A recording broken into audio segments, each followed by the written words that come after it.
I narode, pozdraćao, zdravo. Evo, leto je konačno stiglo, pa ajde da vidimo gdje će ko na letovanje da ide ove godine. Hoćete možda u šumske krajeve, lepo šator na leđa i put pod noge, ili ćete možda u nekoj šumskoj kolibi novije gradnje ili ono standard, neka starija kolibica u nekoj Vukojebini.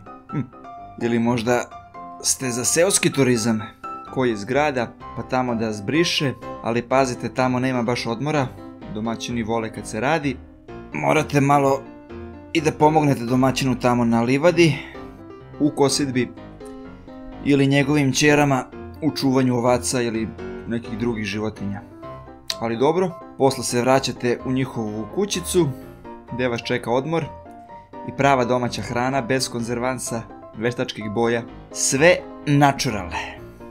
Kome selo nije po volji, možda izabere banju neku, naravno sa bazenom, gdje možete po ceo dan da se brčkate, uživate, a posle i da prošetate, pogledate lepote koje banja nudi.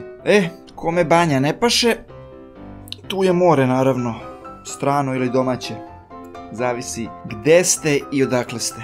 I da li ćete private smeštaj ili na divljaka, ili ono hotelče, pa gospodski da te Bog vidi. Ili ćete možda na planinski turizam, neka planina ili neko oveće brdo, naravno sa šatorom ili bez njega, ako volite da spavate pod otvorenim nebom. I na kraju ostaje kuća, to jest ove godine ko ne ide nigde, kuća će biti njegovo mesto za letovanje.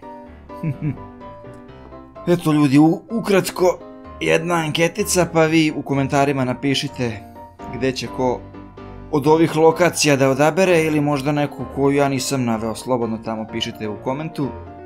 Udrite like ako vam se svideo klip, share itd. I tako bliže i tako dalje. I gotovo. Ende.